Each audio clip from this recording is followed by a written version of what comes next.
All right, moving on to our next segment, we will proceed to our live Q&A session. We have invited 6 panelists to take part in our Q&A.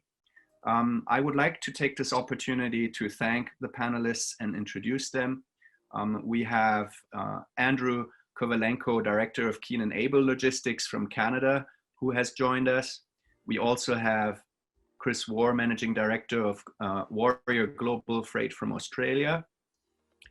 We have Aika Tokantos, General Manager of SeaWorld from Turkey. We have Rob van Stezenel from Business Development Manager of Share Logistics from the Netherlands. And we have Gilbert Ernst, Managing Director of GE International Forwarding from Australia. Thank you very much, everyone, and good morning, good evening, wherever you may be. Sorry, I forgot, I did not introduce Jens. Did I introduce Jens? I did not introduce Jens because he was not on my notes, so I apologize for that. Jens Potschul from Shipco from Hong Kong, is that correct?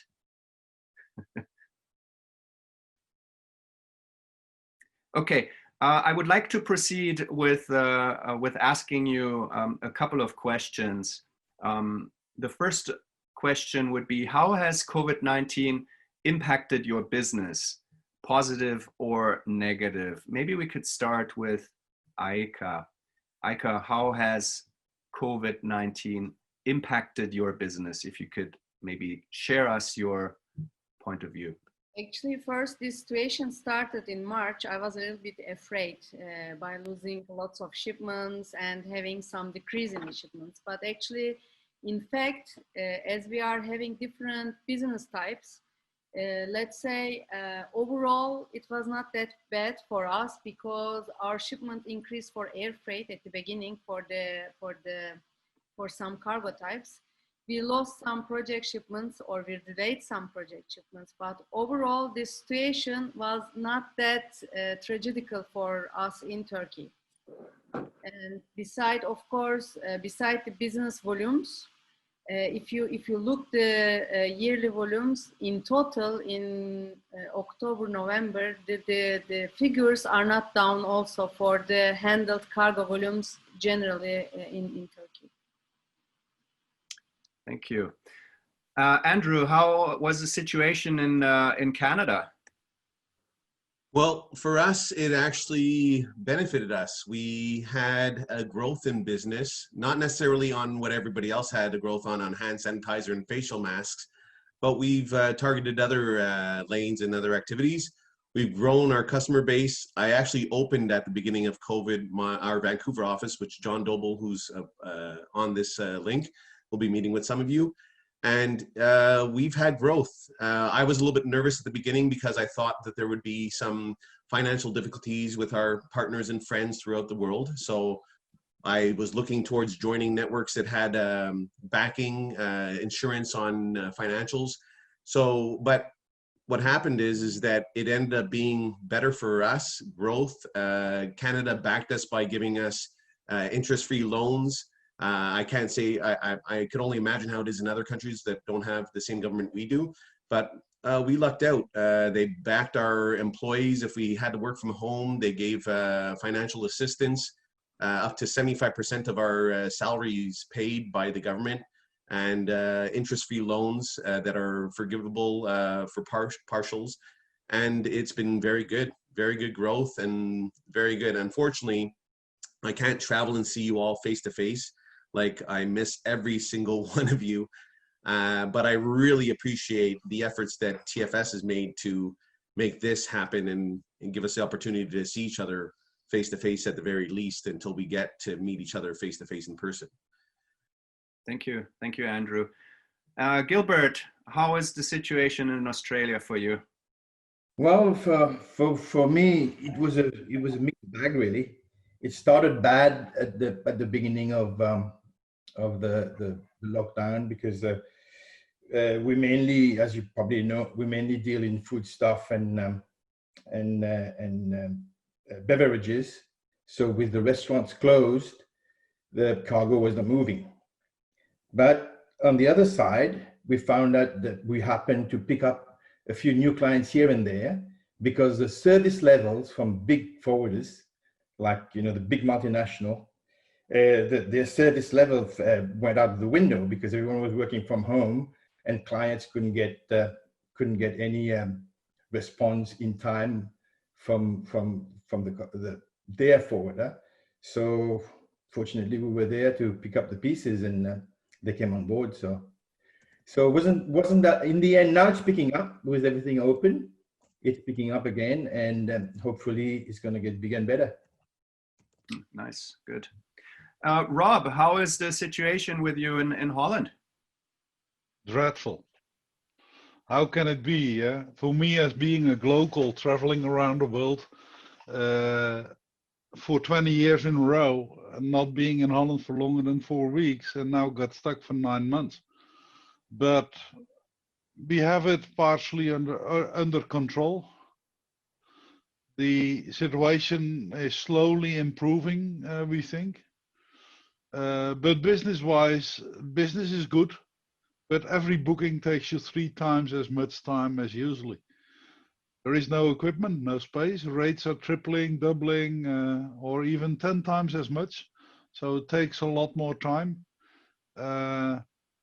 And we hope this will end soon, but I fear it's going to cost us another 6 months before it will return a little bit back to normal and the shipping lines get their act together, or being pressed by the governments to get their act together. Left or right, something has to change with them, but we'll see. I cannot wait to be out there again. And yes, Andrew, we know you're from Canada, but for sure, left or right, this community will help us to cope with the business demands our customers have, and that's a good thing. Thank you. Jens, how is the situation with you in Hong Kong? Yeah, so in Hong Kong, we suffered already last year because of the riots we had in Hong Kong. So we had a tough time already in 2019. It was in the last 3-4 months of the year. It was pretty tough for us. And then COVID came all of a sudden. And I've been in Hong Kong already for SARS. And I thought this is a fluke. It comes and it goes. And you underestimated everything. And I was actually at the time outside of Hong Kong. And I thought it's going to go away. And it got bigger and bigger and bigger. So professionally, obviously it was impacted initially. And we have seen a double-digit drop in our volumes. But things have recovered and relatively nice, obviously since May, June, and business is back up.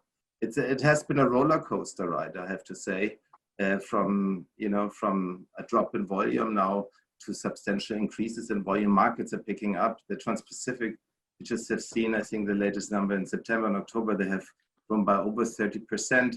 Freight rates are crazy. No equipment is out there. The situation we're seeing right now is obviously a very unique one, and it's probably a situation which is going to remain here for a little while, and especially on the ocean freight side. We talked a little bit earlier with Rob as well on the air freight side.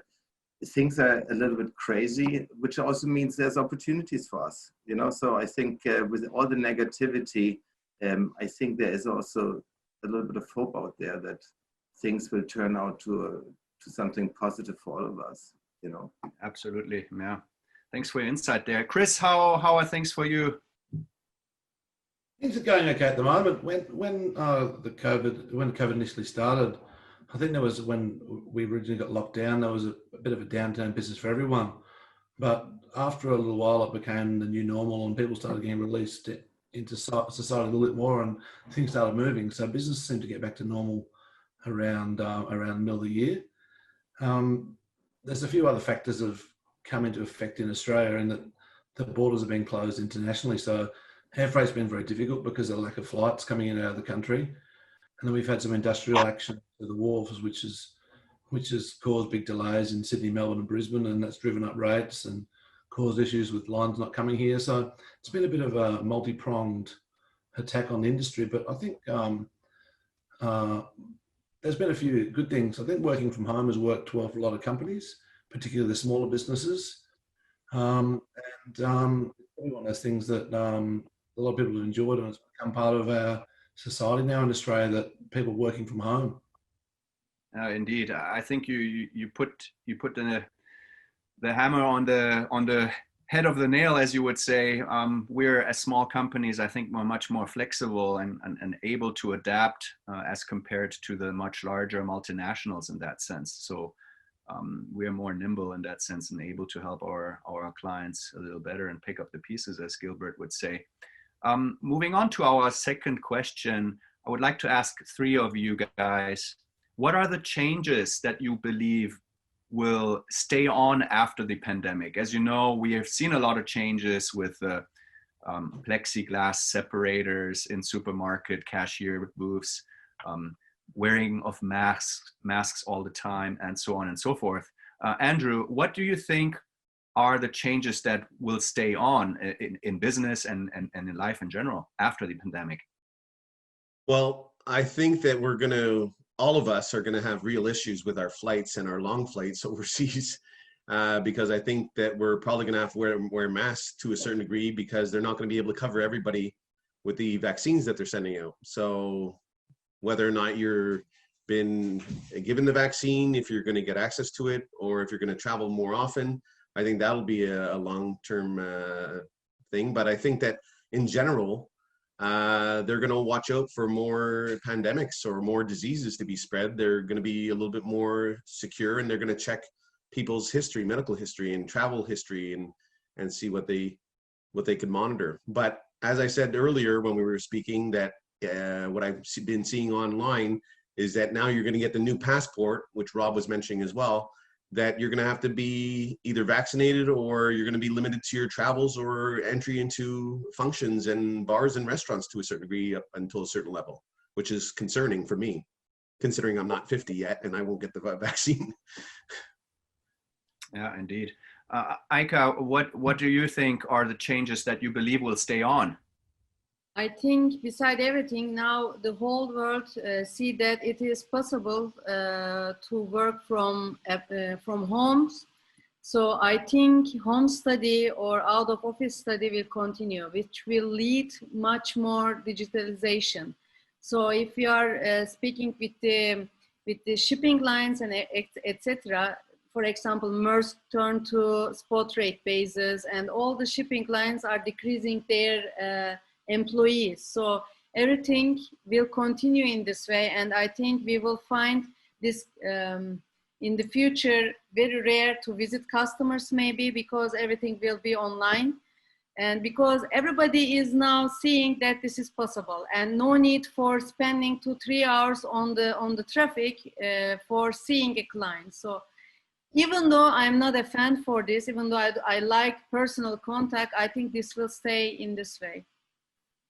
That's a good point, Aika. I agree with you on that one. There's probably a lot of future trips that we will think twice. Is it really necessary that I have to take this trip? And cancel the conventions, okay?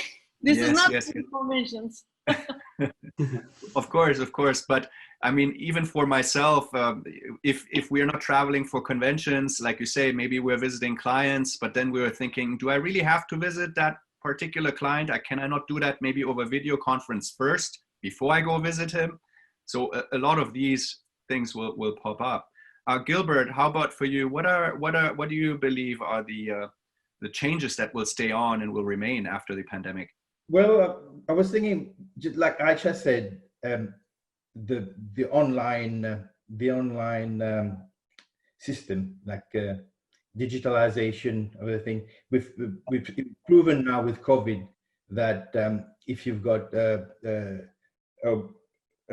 cloud-based system, you can actually work from home. So and it worked very well for us. It was like no change at all, and I think that will stay. And I think socially the mask will stay in Australia, and then vaccination, really. Qantas already is saying that no vaccine, no flight. So if we want to travel shortly, I think we will have to vaccinate. And other things is, but I still believe, even though we're going to go more towards online services, that certain clients will still like that face-to-face meeting. So Absolutely. yeah, Absolutely. It's not something. especially the old school. Maybe the new up and coming, the younger people will not, but the old school clients will still want to see you, will still want to talk to you and go and have a drink with them. So Yeah, but for sure. Totally agree with you there. Yeah, but mostly the change, the big change that will stay is the online services and working from home. I think a lot of companies, especially small companies, will go that way now because it's been proven with COVID that it works. So I think that's All right. the main thing. Thank you. Yes. Now, if I could ask you to take out your crystal ball, Jens, when do you believe the economy in your country will recover to back to pre-pandemic levels? Well, it's I mean, I live in Hong Kong, so it's probably maybe you asked the wrong person. So I think we recover faster than others. China's obviously doing well as our neighbor and our big brother here. But I think until the world is, or Asia is completely back to normal, it's a good question. What is normal? You know, so I think the world will. Not only, we talked earlier about it as well, there's a reset button we probably all press personally, but also I think business might change. And so I think cargo flows will change, the way people do purchasing. I'm not sure if I can answer your question, but 2021 is definitely a transition year, and life will not be the same probably afterwards. You know, I definitely see that interregional trades are going to grow. Rather than the long-haul business, probably sourcing will change. It will take definitely some time, but uncertainty is here to stay, you know, and it will take some time.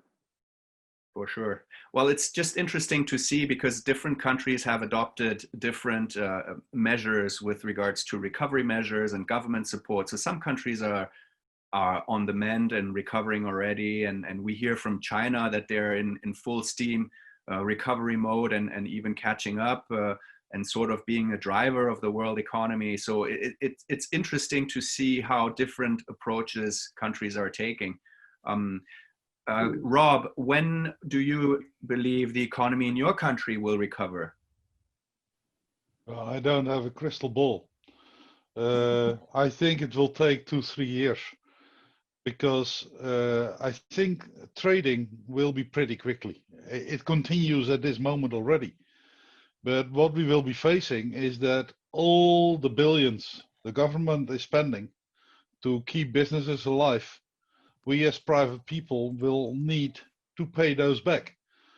So we will pay the bill at the end through our tax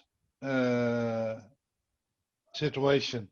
So we are going to be harmed for, I think, 20-30 years by paying higher taxes to recover from the billions the government did spend, which I'm very positive about. It was the only right decision they did. I'm not criticizing them, but we will feel that a lot. With regards to business, logistics is a people's business. We can't do without traveling.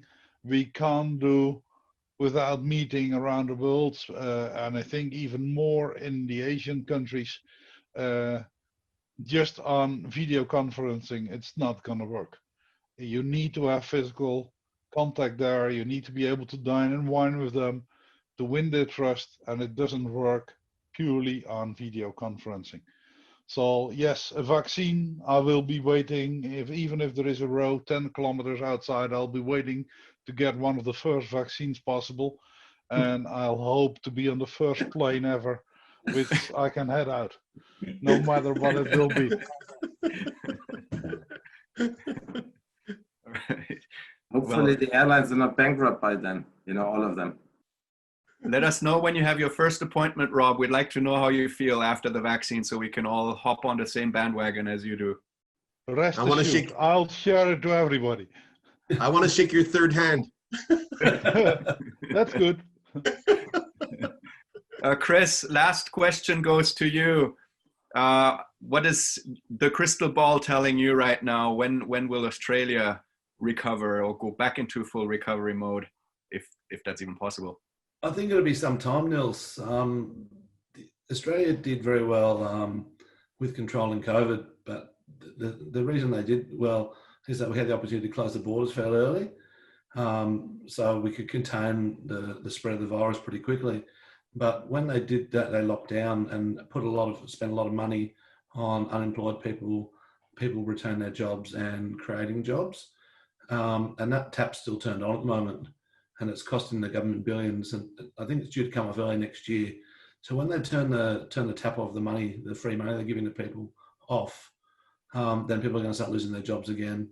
People are going to start not being able to get jobs easily. Unemployment benefits are going to drop, and those things slow things down.